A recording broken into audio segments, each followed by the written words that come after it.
I say we roll. This is being recorded. This will be sent back out to those that are registered. And so I say we move forward. Um, I'll get it started. I'm Mark Sandvig. I'm the team leader of KW Legacy Group Realty, joined by Jose Medina, who you all know, Danielle Sullivan, the team leader of KW's Living and Elevate, and Melissa Jung, the team leader of KW Chervenic. We are having this conversation today, not because the sky is falling or because it's the best market ever, but because learning-based individuals are the best, make the best agents in shifting markets, and this market is shifting. And so we want you to be equipped with what's happening in the market. We want you to be equipped with kind of the right mentality as it relates to the market, as well as some skills so that you can better serve your clients and continue to grow your business in this challenging market. So we're going to talk data, we're going to talk numbers, and then we're going to dive into what it should mean for you and your business. Anything you want to add to that, Jose? No, I think as a set of brokerages, we want our agents to be more informed. We want them to be ready to tackle the market, not only that we're in, but the market that we're also going into. And I think the best agents can not only understand what they're experiencing, but they can also really effectively communicate that to your clients and truly be their advisor. And that's what today is about, is to give you the tools and the techniques and the information so you're ahead of the competition when it comes to all of that. Yep. Um, there's a bunch of us on here, a bunch more coming in just to get a little bit of engagement rolling before Jose and Danielle talk about what we're seeing in the market. I'd love for you in the chat to drop a word or a phrase that describes how you would describe this market or how you're feeling in this market. If you're an emoji person, you can do that as well. Zoom has all kinds of fun features that way, but would love to hear from some of you what you're seeing. So just throw it in the chat. What are you seeing? Challenging, exciting, and super busy, unstable, inconsistent, record setting for us. Love that, Tyler. Changes in the air. What else are we seeing? Yeah, those are good. Challenging for sure. Um, uh, Danielle, that's good. That's good. Exciting, Crystal. That's a great mentality. Super exciting and very busy. I love the positivity. The sky is not falling, but the sky is tricky. Fun. All right, man. I All feel like right. we just log out with positivity. All right. So a little disclaimer. We're giving you some financial or some information about the inventory, the market. I'm not being held responsible for anything. Consult legal advice, financial advice, tax advisors, etc. All right. So Danielle, are you on? Yeah, I'm here. Hi, Danielle. Hi. Can you introduce yourself real quick? Sure. Yeah, my name is Danielle Sullivan. I am the team leader over at Keller Williams Elevate in Strongsville and all the other places that Elevate is in, and also at Keller Williams Living in Solon. And I've been in real estate in that KW for a little over 8 years. Awesome. I Cool. was chosen to do the stats part of this today. She's so excited to talk about Somebody stats. tell me why. It's She fine. said, sign me up for this section, Jose. Yeah. So what we're going to do is we're going to look at national data, and then we're going to drill down to local data to talk through that. And then we're going to talk about a little bit of like economic interest rate news, just to kind of hit on that real quick. Okay. And then the second part of what we're talking about today has to do with like, okay, this is good information. This is what I'm feeling. This is what I'm seeing. What do I do with it skill set wise to make myself a better agent and make my second half of the year better than my first half? Okay. So a lot of times when I see graphs like this, I need like a minute to like understand it. I'm sure there's people on here that are like, oh yeah, I completely understand it. But I'm going to explain it in case this is your first time ever seeing this, of what this actually means with the different colors and so forth. So we'll call it aqua is 2025. And so this basically says on a national level, what are we doing with the amount of inventory out there? Like, what's the month supply of inventory out there? So you can see right now, nationwide, we're at 4.6 months of inventory nationally. Now, keep that in mind. You might want to write it down, 4.6 national inventory, because when we talk about local, we want to kind of compare those two numbers. I think the important thing here on this screen is like look at the purple. I don't know what we want to call it. Fuchsia, is that a color? The May of last year is 3.7. So you can see we're definitely trending up in the amount of inventory that's sitting out there nationally. Okay. So 3.7 last year at this time, 4.6 right now, currently nationally. I'd also say, like, looking at February to March and then March to April this year over last year, we jumped significantly more in inventory than last year, right? So I think that we're all feeling this. I also think that when we get to the local numbers, they are not this high. So I do think like this just tells part of the story. And for those of you at KW, if you saw the graph going around, we're still sitting in this seller's market, and we are one of the only 10 larger cities that are sitting there. So I do think, again, like those larger jumps through February to March and then March to April, they were larger this year than last year. Yeah, I think one of the big things is we have the advantage of not being on the coast, not being in Austin, not being in Florida, but like whatever happens with the real estate industry, like it doesn't hit us for 6 to 12 months typically after it hits the bigger cities. And you can see if nationally we're at 4.6, you can see like what is going to be happening eventually locally, right? So this is home sales monthly. Again, same kind of graph with the two different colors representing the two different years. The big thing is like right now, very consistently, we're trending to have less home transactions than what we did last year. If you've been on these before, you know the big thing that we talked about last year was there was the least amount of transactions available since like 1994, 1995, somewhere in that range. And so congratulations, we were going to beat that last year with the lesser amount of sales. You can see we're definitely on pace throughout the year to be like less than where we're at last year. And I think last year it was like lower inventory, but also more houses being sold, right? Where this year it's higher inventory and less houses being sold. So what does that mean? It's usually different conversations, which is literally the point of today. The sky isn't falling, to Mark's point, and this is part of the conversation that everybody threw in the chat. Like, it's kind of exciting, changes in the air. It's a little bit inconsistent. When those numbers start to flip a little bit, that's where we have to start setting better expectations for our buyers, because their power becomes a little different, and then obviously for our sellers. Can I just add one more thing here? And I know Mark touched on this in the beginning. This is recorded and it will be going out to you guys. But I feel like every time we do these, which is quarterly, people always reach out to me afterwards and they're like, hey, could you show me one more time how Jose ran that report? Or could you send me that one screenshot one more time? So as we go through this, like, pulling out your phone and taking some pictures of it or taking some screenshots, yes, you can go back and watch the recording. But a lot of this stuff is what's going to make you stand out from obviously your competitors right now. So just a little tip there. So let's talk about interest rates. There's a lender, I can't think of who the lender is. I get a weekly email that's very in-depth, and I read it probably about 60% of the time, which is actually pretty good for my emails. And they go over like kind of just what's happening in the news and where interest rates are going, kind of what economic news happened, et cetera.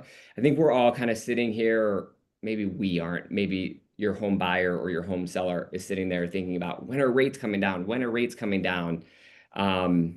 And like these numbers, I'm not going to read all of this, but the bolded part says the strong numbers that recently came out with a job report is going to make it difficult for the Federal Reserve to cut at the next meeting.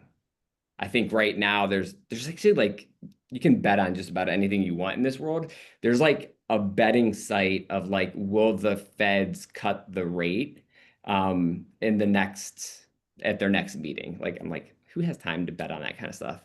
But like, I think it's running about 50-50 on if it's going to actually be cut this next time around. And the more news that comes out that's strong numbers is going to make it harder for them to like cut the rate, basically. So I guess if the point of that is like I'm not sure if we should be still saying like, oh, rates are coming down by the end of the year. Maybe a little bit, but like what we have is what we have, and we just need to figure out how to make the most of what we have right now. Yeah. All right, so let's talk about some local real estate data. So when I pulled the numbers that we're gonna get ready to talk about, these are the counties that I pulled from, right? This is the vast majority of the area that the K1 network covers. And so I just want to make sure that we have data from all of these. Now, like national news and national data, this is a very big section, right? And so what's happening in Trumbull County may be different than what's happening in Wayne County and might be different than what's happening in Cuyahoga County. So this is just all of these counties put together just with single family homes. So I wanted to talk about this. So Danielle just said, hey, inventory of houses have creeped up. So in all of these counties, this is the amount of active listings right now sitting out there total right now versus this time of last year. Now, if you were into the news or writing a newspaper article about this, you're going to say the amount of inventory has went up by X percentage, 20%, 30%. I'm not that good at math to figure that out. But like that's the news article that's out there is listings are piling up, way more inventory than last year. Things are really dramatically changing, right? The sky is falling. The sky is falling. And the rest of the story is June of 2019, we were sitting at over 12,000 listings, active listings. 12,000. So we're not back to 2019 numbers. Yes, we're up from 2024. Yes, we're up from 2022. We had nowhere to go but up, right? And so the sky is not falling, right? And it is also different than what it was last year. Both things can be true. This is a lot of numbers on a screen, but this just kind of walks you through. I circled the numbers we just looked at. Was 2025 is the 7,314, 2024 is the 5,500, going back to 2019. We're not even talking about 2015 when there's 20,000 houses on the market compared to our 7,000 that are on the market now, right? Yeah, I think it's easy for us to say, we're scared and inventory is rising and we're going out there and getting a ton of price reductions and having different conversations and our buyers are being picky. And I do think the buying power is, it's changing a little bit because of these numbers, and it's not so drastic that, it's not so drastic that it doesn't compare to where we were 7 years ago, right? So it's very different, and it's not as difficult as people are making it seem. Like, I love the people in the chat that are also saying like it's exciting, there's change. Like, it's not, again, the sky is not falling when you look at these numbers and compare them to 7 or 8 years ago. Yeah. I think the thing to look at too is so many agents, if you have not been in real estate more than 5 years, this is very different and very challenging. Mm-hmm. In 2019 with 12,000 houses on inventory, this type of conversation helps agents because it's skills and negotiating skills and understanding what's happening. And so many people came into this market or into real estate in 2020, 21. The agents here are saying this is an opportunity, this is fun, have probably been in here a little longer than 5 years and have been through something like this before. The change. I also remember going back to 2021, 22. I remember distinctly having conversations with people on my team saying, I list the house on Friday. My whole weekend is just dealing with agents and offers that are coming in, and it's exhausting. And guess what? We don't have that sense of urgency as much anymore. And I also remember our agents that work with buyers saying, I just need like my schedule's a mess because something comes on the market at 4 and I have to get there at 7 o'clock to look at it, right? And I just need some more breathing room. Well, be careful what you wish for, because now we have a little bit more breathing room in all of that. You got it now.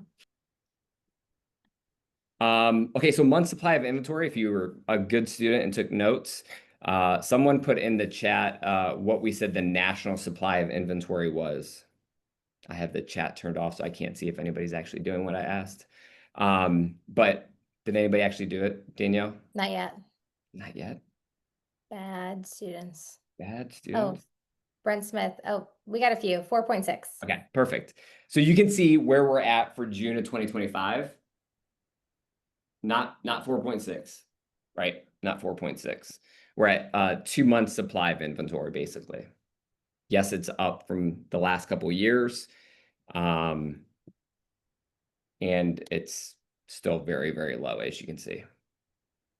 Which I think again goes back to the sky isn't falling, and yet sellers aren't understanding that piece of it. They think that their house should sell like it was 2021 and 2022. So again, like I think in all of these conversations, bringing some of these numbers in and showing them this market compared to a few years ago, 2019, 2018, they aren't understanding, and yet it's not bad yet. It's not to that point yet, but it's just your job to make sure that and we're going to talk through that with some dialogue. It's your job to make sure that you're educating them on these numbers. Yeah, I think the other side too, I don't know if anybody else has experienced this. I've gotten more like lowball offers like over the last 3 to 4 months. Because I think the other side of the story is like people do hear that the market's changing. And if you're a buyer, now I can come in 50,000 less than what it's listed for. And they're going to entertain, accept it, whatever the case is. So like there is that other side of it where sellers are or buyers are hearing that national news and they're like, oh, now's the time to strike. And sellers are super motivated and desperate.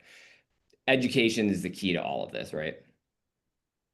I think one thing just to note real quick, Jose, is that 2.05 is a very low number. But it's about the feltness, and people make decisions based upon what they feel. And so, like you just said, compared to 2021, it's double what it was in 2021, and it's 30% higher than it was this time last year. And so it's what they're feeling more than the reality of the market. And a good agents will help to explain and break that into data. For sure. Mark, I do have a question for you. Why is your name Mark Sandvig #2? Is there a Mark Sandvig #1? That's for you to decide. My first computer is having some issues, so I switched over to this one. It sounded like it was running on gas power, so I switched over to this one, and yeah. Okay. Funny. All right. So this is the stat that is still a little surprising to me, which is what's the average list price to what's the average sell price out there. So what am I listing it for? What am I selling it for? We're still somehow at 100%. I'm not sure how. Maybe it's just my listings that don't always get 100%. But we're not seeing that really move a lot. It feels like it's moving, but it's not really moving. The other part of that equation is like, it doesn't take in consideration seller concessions. And how many of us here have seen more seller concessions in the last 3 to 4 months, right? So I can sell it for 100%, but I'm also paying $6,000 to $7,000 of the buyer's closing costs, right? So that doesn't show up in these numbers. But yeah, we're still, again, good information for your buyer, for your seller to know. I would also just add here, and we talked about this on a panel we did, but like the market is so even like city to city, neighborhood to neighborhood, like some of them are still going into multiples. And so really making sure that you're like that local economist of choice, like those numbers are skewing this because yes, we're taking price reductions, and in certain areas, we're still going into multiples. And we're seeing it on both sides of things. Yeah. And some of those are price point based too. We've talked about that in some of our meetings. Some of the different price points are still going in multiples, locations, a lot of factors. Yeah. Jose, Debbie Spencer is asking, is this slide based on list price at time of sale or the original list price? That's a great question. So I was at the legacy team meeting on Tuesday, and Mark went over some of this information, and he put up their list price versus sell price. And I was like, well, I ran it as original list price versus sell price. I bet you there's a difference. There wasn't a difference. You're correct. There wasn't. And I was like really surprised by it. I would have bet money that would have been different, and I didn't see any different in it. But Debbie, that's a good question. And that's a good stat to track over in the coming months, because I suspect that those two stats will start to differ. Yeah. So number of sold homes, this is again all local information. We're trending just under the amount of houses that sold last year, right? And when you look at that graph there, you can see since 2015, we've not been as low as what we have, right? So if your gauge of how things are going is the number of houses sold, it's a pretty barren year. And if your gauge of how the market's going or how your career is going or how your year is going is based off of volume, it's a completely different story, right? We just said this is the least amount of transactions we've had in the last 10 years. But yet, when you look at volume, which is what we're paid on, second. Yeah, second to Second best 2022. year. Yeah, second best year for volume. Very interesting dynamic. Like it's a very interesting dynamic. I think that's also when we say, oh, agents are going to get out of the business. I don't know. Like 2015, it was 2.6 whatever million. And we're at 4.6. Yes, there's less transactions, but I don't need to sell as many houses in 2025 as I did in 2015 to make a comparable income. Right. So all right, so that was enough of the numbers part of things. We're going to talk into and shift into some practical ways for us to kind of apply this information moving forward as we talk to buyers and as we talk to sellers. Chia.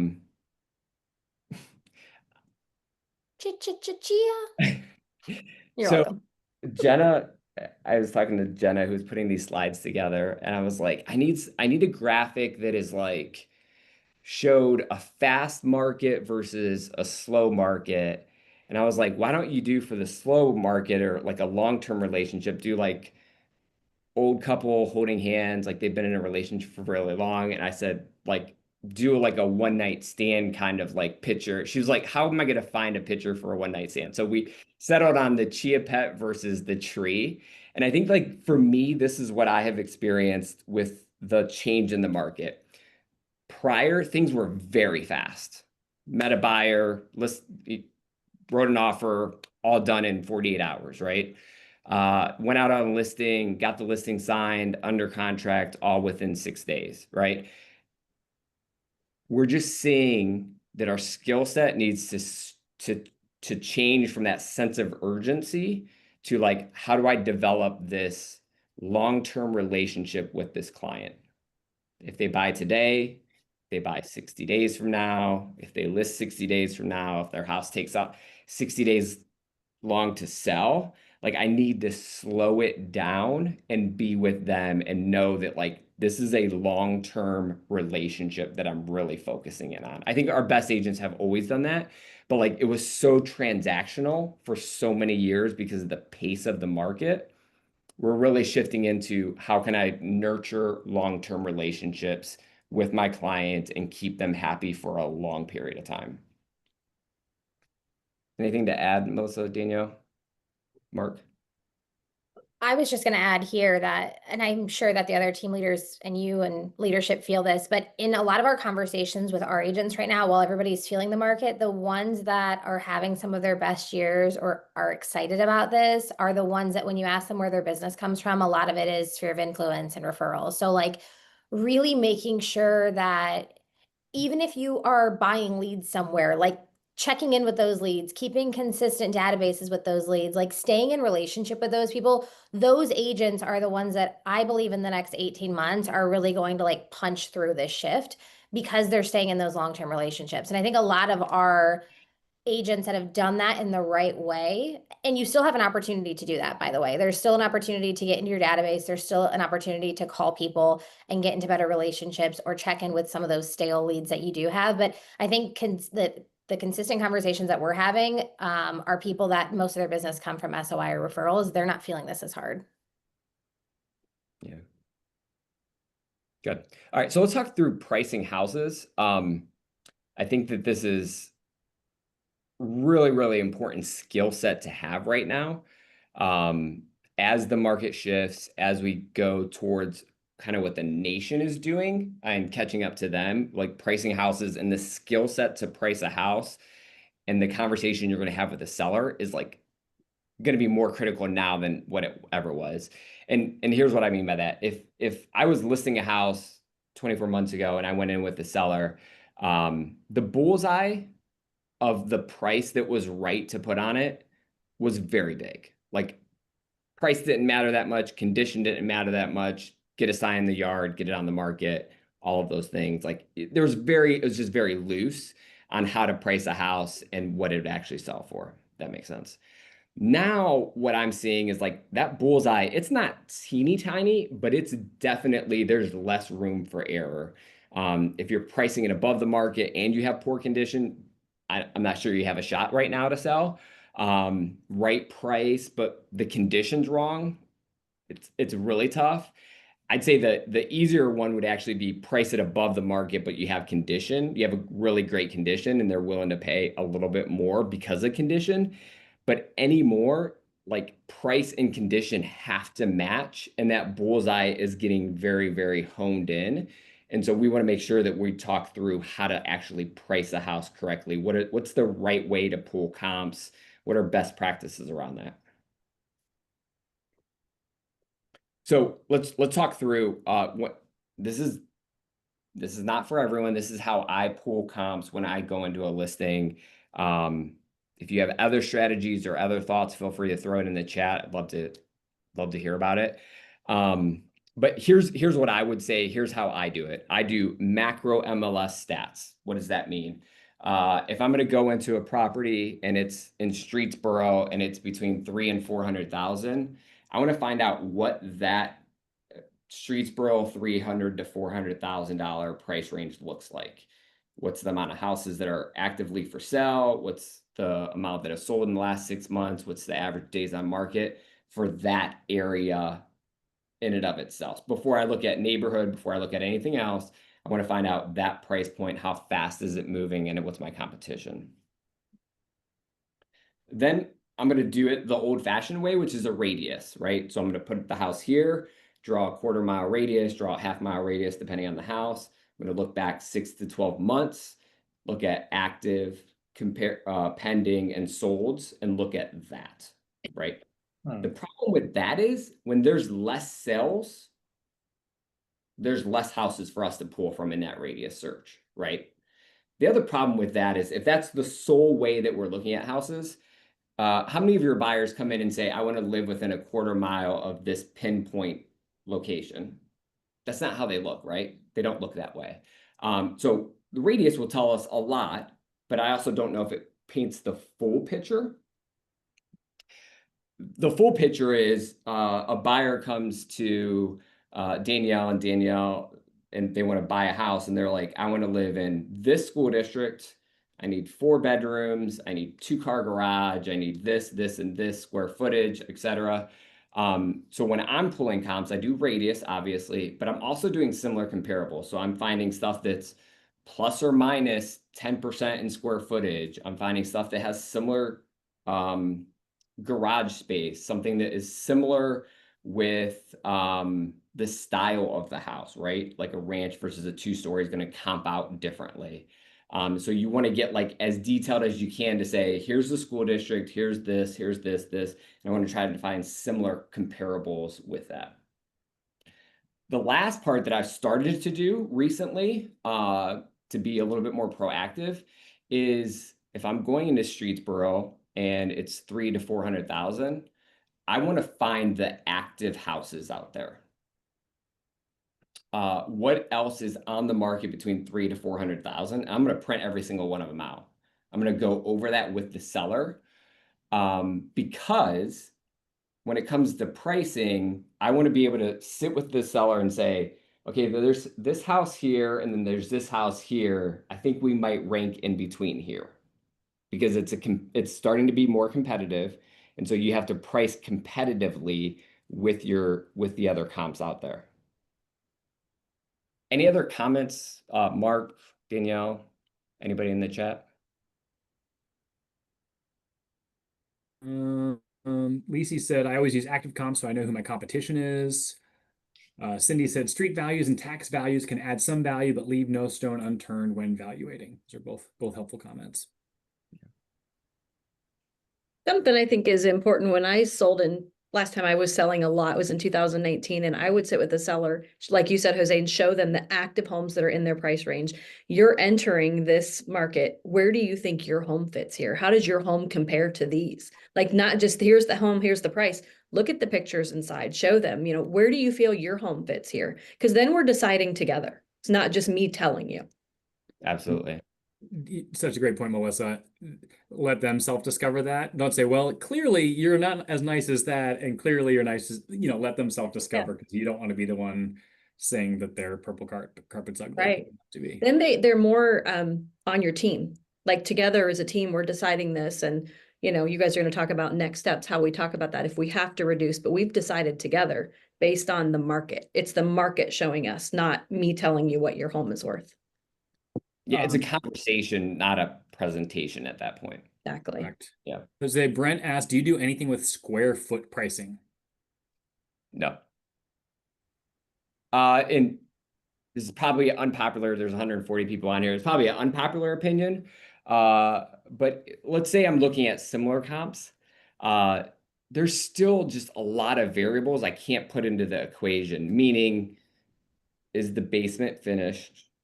Because that's not going to show up in the similar comp, like price per square foot. Lot size can vary quite a bit. And the biggest thing is, like, condition can vary quite a bit, right? So yes, it could be $200 a square foot, but like, if that's the gauge I'm looking at, I just don't think, for me, it paints a full picture of it on a high level. Marshall says, what about recent solds? Should we focus on active comps instead? It's a great question. Who asked that question? Marshall Stevens. Oh, okay. That's a good question. So I think the most relevant are active comps. Now, what's the problem with active comps? They're not sold. They're not sold, right? So if I base my house off of this house and this house that hasn't sold, if both of those houses are up or down from where they are, like, it's going to affect us, right? So I look at it from a comparable standpoint and like where we want to kind of rank at. And I also will look at sold comps too. Now, the problem is when you go into a seller's house and they're like, oh, my neighbor's house just sold. What was that as a comparable? And they think it was 6 months ago, and it was actually 18 months ago, right? And I think that becomes kind of a sticking point. I think I absolutely look at sold comps, and also, like, I definitely don't go past 12 months. And I'm going to wait it out versus something that just sold 30 days ago versus something that sold 11 months ago. Right. And we're going to have that conversation with the seller, and we're going to talk through all of that together. I look at, if you're driving, active comps are the front, your like front windshield. Your sold comps are your rear view mirror, right? They're already behind you. So you can't fully rely on that when you're driving forward. If that makes sense. Cool. So this is just the example of what I pull when I look at the macro MLS stats, which is, in this area, I pulled Streetsboro School District 250 to 350. This is what I'm going to go over with the seller. I'm going to say, hey, it's 250 to 350. Here's what we're looking like. Here's what your market looks like. We have 4 other houses that are going to be comparable if we went on the market tonight. In the last 6 months, we've had 16 houses that have sold. So if my math's any good, that means that like about 2 to 3 houses are selling every month. And we have 4 active, which means we're about a month and a half, ish, with inventory right now. And then we can walk through, of the 16 houses that have sold in the last 6 months, 7 of those have sold in the first 30 days. Mr. and Mrs. Seller, would you like to sell in the first 30 days? Is that the goal, right? And then we can walk through in the next 30 days, 2 out of the 16 have sold, and then 3. And so it's important to go over this because they all think that everything sells in the first 30 days, right? They think everything sells in the first 30 days. So we're setting the expectation of like, hey, it could take longer. And also like, here's how it breaks down and here's what the reality is. This is just another example of how different price points can change things. So this is 300 to 400,000. There's 9 houses on the market in that price point versus 4 houses on the market in 250 to 350. So it's like a more competitive market, right? There's more inventory. And so knowing the specific subset macro area that you're going into, like it's going to make you come across as the expert when you sit down with your seller. Okay. Mark, do you want to talk about setting expectations when you're meeting with them? Yeah, absolutely. And this flows on the data that we're just sharing. Is the sky falling? No. But for your seller to understand the market and to feel as though you're in it with them is so essential right now. So just a couple things from an expectation standpoint. Oh, let me mute that person. We are not telling them, don't worry, it's still a seller's market, you're good. We're telling them we are seeing the market become a longer market. I think that's really helpful language because it's, again, everything is relative. So using terms of longer helps set expectations that maybe we sell opening weekend, and that is happening, Mr. and Mrs. Seller, but longer is what we're seeing, beginning to see more of to help set that expectation. One important thing to note, and we know this, but the last group of people to understand what's happening in a real estate market, it's not the buyers. We hope it's not you all or us as real estate professionals. It's the sellers. And we kind of touched on this already. Buyers understand the market because everyone hangs out on Zillow and they see what's moving and they're in it more. Obviously, we're in it as real estate professionals, but sellers, as Jose mentioned a few minutes ago, they're more often working off of anecdote. Oh, the house down the street sold a few months ago for this. And then you're like, well, it was longer. That's a bigger, nicer house. And it was actually, it sold for less than what you're remembering it to be. And so they don't do this all the time. We do. In the longer market conversation, our value has the opportunity to shine. So when agents say, oh, this is exciting, this is fun, like, part of that should mean I get to be better and I get to prove my value more as opposed to sign in the yard, decent pictures up, and then we're getting under contract. So part of that value should be, and so this is, as I'm talking through some of these things and you're saying like, oh, I don't have that, might be a little checklist moment, is to say, what systems do I have if the home doesn't go under contract right away? Meaning, what am I doing to make sure that I'm reporting on showing feedback? What am I doing to make sure that they're understanding that I am making sure that it's listed everywhere, that it's getting the exposure that I need? What moves am I prepared to make as it relates to changing a photo to change the exposure? Like there's different moves that we can make to keep things fresh. So systems, and then cadence of communication. Mr. Seller, we love for this property to go under contract in the opening weekend. I don't have a crystal ball and know that to be true. Obviously, we're going to work to price this properly. That being said, if it doesn't sell right away, our cadence will be to do a Tuesday morning check-in where we'll send you an email with the data that we have on it, and then I'm glad to set up a call with you. I think setting expectations like that is far better than the like, hey, I'll just keep you up to speed and I'll let you know when we know, because in that vague gray space, they're like, man, I haven't heard from them in 3 days. Like, are they doing their job? Are they barking up the trees that they need to be? Like, they think that maybe there's more things that we could do that they haven't seen us do. And so when you establish that cadence to say, but weekly check-in, this is what we're doing. Hopefully it's not necessary for too long. That's a great thing. And then the final thing that I'll note, and Jose, feel free to jump in, is introducing in our listing appointments the concept of a price review plan. You might all have different approaches to that, but whether it's getting verbal agreement or written agreement, or even like I shared with our agents the other day, a 1-page kind of 21-day price review plan. Hey, we're going to go live week 1. We're going to do this. If we don't have X number of showings in the X amount of time, and certainly without offers, we need to talk about a price adjustment. And just whether that happens or not, your clients become more frustrated with you when unexpected bad news comes. What? Price adjustment? But when you prep them, and Jose and Danielle are going to talk more about that in a minute, all of a sudden it's like, okay, I'm not happy about that, but this was part of the process, and you maintain the the professional tone. Another thing as it relates to tone, and then I'll pass it back to you, Jose. You want your clients to feel like you're in it with them. And that's always true, but you don't need to act overconfident. Oh yeah, we got this. And you don't need to act despondent. I don't know, I'm clueless. The sky's falling. This market's tricky.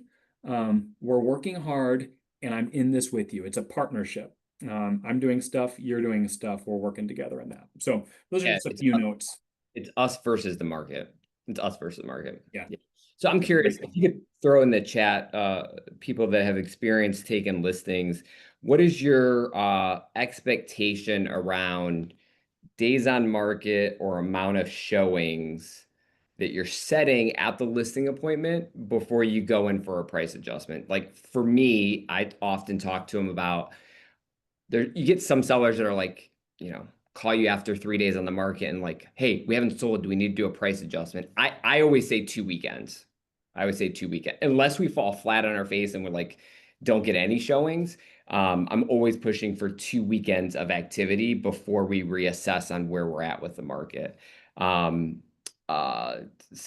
other part of that we always talk about is 7 days on the market with 0 showings. That's going to be a trigger point for me to say like, we've been 7 days, we have 0 showings. That's the opportunity. That's a system that you can put into place to say, I need to talk to my seller because this is something that I'm concerned about and how the market's reacting. So did anybody put anything in the chat about like how they set that expectation or what's their metrics that they look at? Ben Gilbert said first week. Janice says 2 weeks. Sonia says 3 weeks. Sue, 2 weeks. Aaron, depends on the micro markets. Yes, a variety. Sonia said, or 10 days of no showings, then we know something is wrong, and I discussed with the listing. I think the key is you having an understanding of that market and you being able to guide them so they're not calling you after the first weekend either mad at you that hasn't sold because you set the proper expectation, or even that they're freaked out that it hasn't sold and they want to do a price adjustment right away, right? Like set the expectation up front with the seller is the key. So we spent a lot of time talking about sellers, but I do want to talk about buyers because they're experiencing a lot of different things right now. And they're having maybe some sticker shock. They're waiting for prices to come down maybe. They're freaking out after home inspections. And so I wanted to have Sue Warren on. If you guys don't know Sue, you should. She is the #1 single agent at Keller Williams Chervenic for last year, for 2024. She's not only does a lot of production, but she also is a very good agent for her clients and represents them professionally and very well. And so I wanted Sue to come on to talk a little bit about the buyer side and how she's setting expectations with buyers to like make sure that they're committed, they're having a good experience, et cetera. So Sue, thank you for agreeing to share your wisdom. Can we first start and talk about like sticker shock? Because I think sticker shock for a lot of buyers is like a real thing.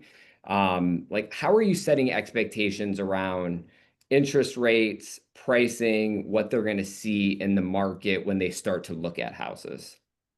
Well, thanks for inviting me to share today. Appreciate the trust that you have in me. When I first meet with a buyer, I do a buyer's consultation. I've been doing more of those in the office since we have the buyer agent agreement and the consumer guide. It just makes it less awkward than we used to do, just show up at the house to meet them for the first time and in the driveway, sign the consumer guide, and it just feels weird, and people don't like to sign things unless they can read it first. So I've been bringing them into the office. I talk about communication, what their preference for communication is. Do they want me to text them, call, email? I give them my preference, which is to text me. It's the most quickest way to reach me. I asked them if they've heard about the market. You know, what do they know? Some people don't know anything. Some people know it's been crazy for buyers the last few years. So I kind of get them talking about what they know about it. Then we go into pricing, you know, and if they don't know anything about it, I say, well, I'm so glad that you're buying now versus the last few years, because we have more opportunities to help you now more than a few years ago. And I can explain, you know, what it was like, and sometimes it's still like that, multiple offers, escalation clauses, appraisal gaps. So I explain that terminology to them so that they know what it is, because, you know, a lot of buyers don't even know what an escalation clause is, as do sellers, you know. I talk a lot. I mean, I'm a huge advocate for communication. I talk to them what their preferences are, what location do they want to live, why, you know, what's their motivation for buying, what's their timeline for buying, what kind of style do they like. Of course, you know, I'm only working with pre-approved buyers. In terms of the prices of the houses, you know, if they're like, oh, I can't believe how much houses are selling for, I go, I agree, they have gone up since COVID. And I'll just say, you know what, I've been looking for a car, and I can't believe you can't buy a car for less than 50 grand. And so you know, you go to the grocery store and you spend $100 for 5 things for groceries. So just everything's relevant. Everything has gone up since COVID in terms of price. And I just tell them, I feel like we're leveling out with the rest of the country. You know, a home here that sells for 300 is 800 somewhere else out west or in the East Coast. So, and then we talk about rent too. I say, you know, you can't even rent a decent apartment around here for less than $1,200 a month. So we can get you a nice home for, you know, 300 to 400. Your house payment will be less than many times than renting. And so we go into that, and they're usually aware of how high rents are, more than how much homes are costing. Yeah. When we talk about the interest rate, you know, interest rates are so high. I go, they're really not. You know, the only time we had a 2 to 3% interest rate was during a pandemic, and we certainly don't want that to happen again. Plus, then you're paying an ungodly amount of money for a house. You're paying $30,000 appraisal gaps, which is crazy, and escalation clauses and whatnot. And I started using this line a few years ago. I will say, you know, our interest rate's 7% or whatever it is at the time. You know, do you have a credit card, Mr. Buyer? Well, sure. Do you pay it off every month? No. Well, you're paying, you know, 20 to 25% interest on that credit card that you're just throwing money out the window. You're going to pay 7% for your home that you're going to live in. You're going to create memories. You're going to raise your family in, and you get to write off the interest on your taxes. So it's just a different perspective of getting them thinking about the interest rate. Oh, that is a good interest rate. I never thought of it that way, kind of thing.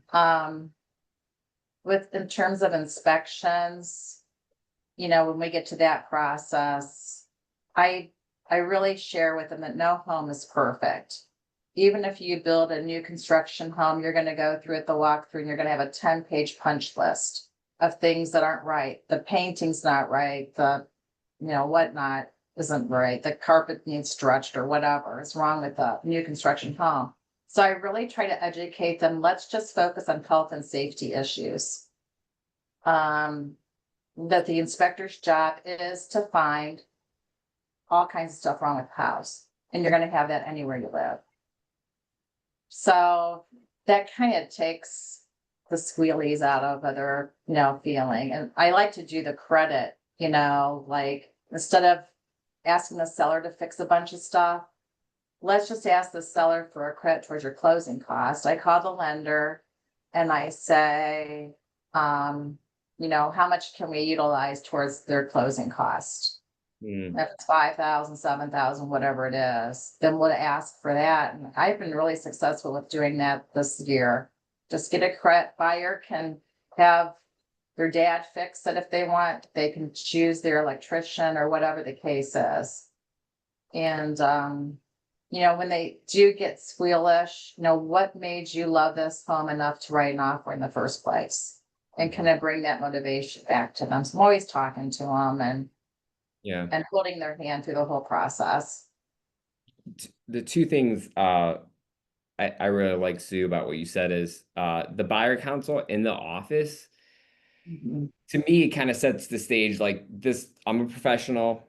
Like we're in a professional environment. This isn't something we, just talk about in front of a house. Like it really kind of separates like you're doing it on a professional level and like they're going to come into your office and so forth. So I really like that. I think the other part of that is the inspections. I see so many inspection results come back and the buyer freaks out about it, and then I actually see the inspection. It's like they're all really small things, but the expectation wasn't set before they have it. I mean, it's really hard to try to set an expectation after they have the inspection report or they have the inspection. Like you have to do it before they do the inspection and let them know there's things that are absolutely we're going to try to get, and then there's things that should be negotiable and part of home maintenance.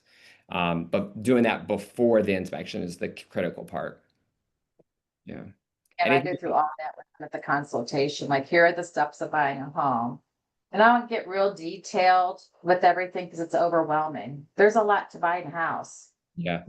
You're, applying for the loan and the appraisal and the inspection and closing and all that. So I just kind of keep it vague during our first meeting. Yeah.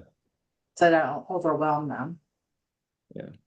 Yeah. So thank you, Sue, for your expertise and sharing. I appreciate it.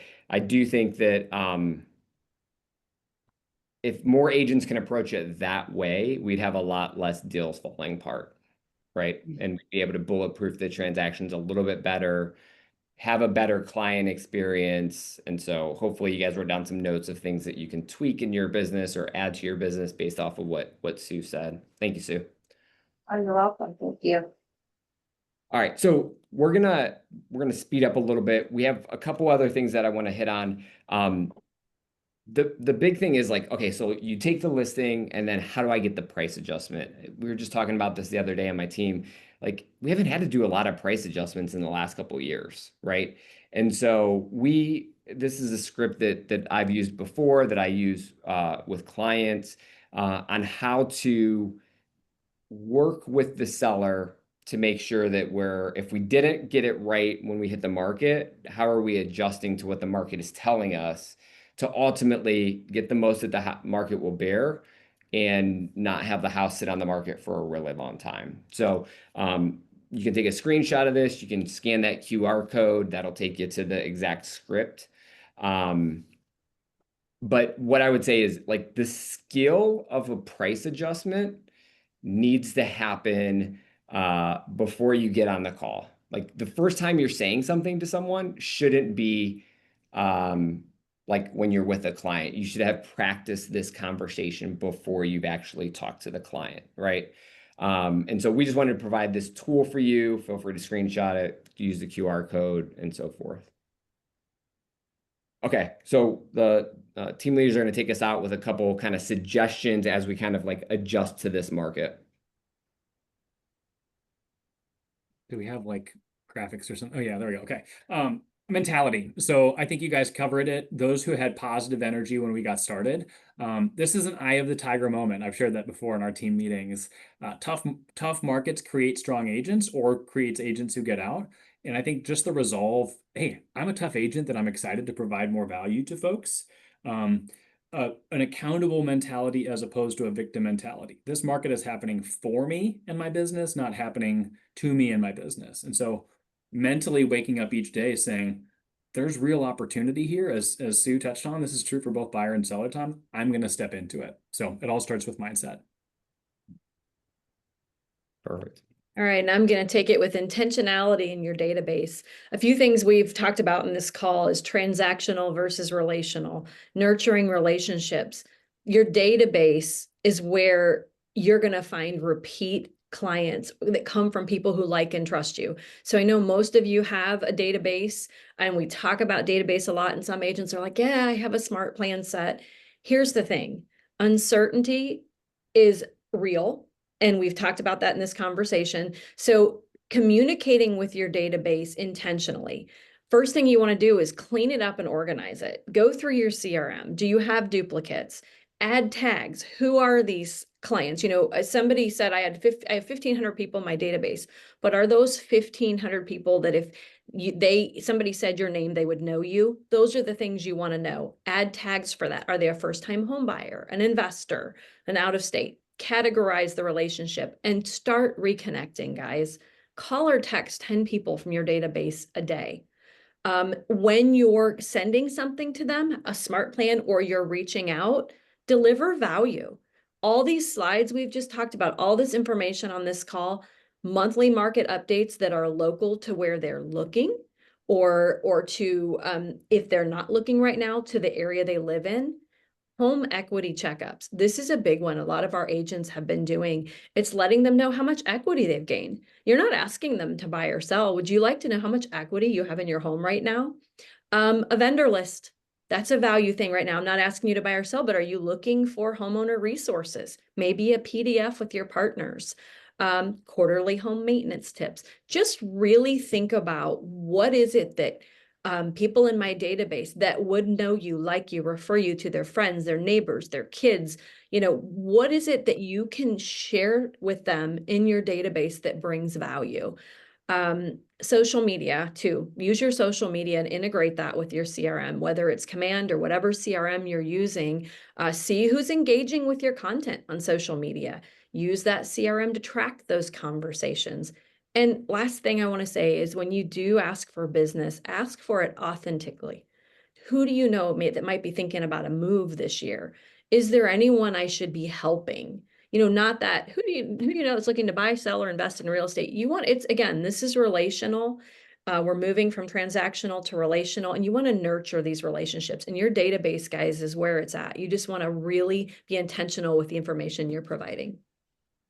My coach always says, there's no real estate sales problem that you have that's not solved by 20 real estate conversations a day. Mm-hmm. If you just commit to 20 real estate conversations a day, which sounds a lot like bold, it will solve all your real estate problems. And here's a cool thing too. If you're not doing 20 now, and in 20 sounds like a lot, start with 10. Start with 5 a day. Yeah. At the end of the week, you're gonna have 25 and just have that conversation. Doesn't, you know, hey, I was in your neighborhood, past your house. How you doing? Yeah. Anything. All right, Danielle. Okay, so I'm gonna go a little sideways with this, but when Jose asked like what's something that people should be doing right now, this might not be everybody on the call, but I think for a lot of people, you need to go and get a price reduction. And Jose talked very quickly on the dialogue and the script that you can use. I think you've got to learn and master it. And if you haven't been licensed, to Melissa's point, longer than the last 10 years, you've likely never had to do this before. So go and practice the script and then deliver it. And I would also add to that, the script that he gave, I had something else written down that was just say to the sellers, Mr. Seller, Mrs. Seller, whoever you are, Miss Seller, we've already done this. This was one strategy. The open house was one strategy. We knocked on your neighbor's doors. That was another strategy. This is just a third strategy that we have in order to get your home sold. So when you approach things like that, and I think Sonia put it in here that I know that this is scary for you right now, but we do this every single day. This is my job to help you with this. It eases the tension a little bit. So learn the price adjustment strategy and the dialogue and the script and practice it. And then if I'm you and I'm 15th protocoling this right now, I'm not on track to reach my goals yet. It's the 15th of the month. I'm likely calling some of my sellers, not texting, not emailing. I'm calling them, I'm getting them on the phone, and I'm asking them to have this conversation. So that would be what I would do. Mark, take us home. Yeah, last one is a double click on Melissa. Everything's in your database, but then also master your market. If you're not looking at the stats that Jose put in front of you several moments ago, look at them once a week. Put it on your calendar. I'm just going to see what's happening, which doesn't mean that the changes are going to be dramatic from week to week, but it means you're going to internalize it and you're going to just know this is where we're at as it relates to days on market, as it relates to inventory. You're going to be that much sharper in your interactions. When people say, how's the market, which we all get every week, you're going to be the economist of choice. So I think that's what we got. Jose, you want to take us home?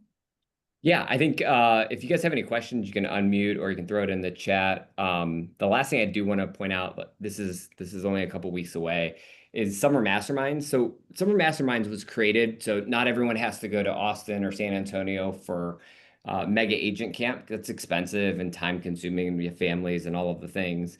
Summer Masterminds was like trying to bring a local mega agent camp to Northeastern Ohio, right?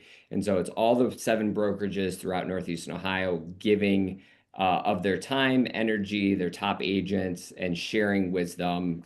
So it's I'll say a half day full packed of information, and it's in Independence, Ohio. So if you're interested in finding out more about it, going and seeing the schedule of who's speaking and all of the things, you can scan that QR code. But it's a jam-packed day that will have a good return on your investment for going to it. Cool. Anything in the chat that I need to know about? Lots of gratitude. Awesome. All right, it was good to see everyone. Hopefully this has been helpful information, and go tackle the rest of your day. Thanks. You guys.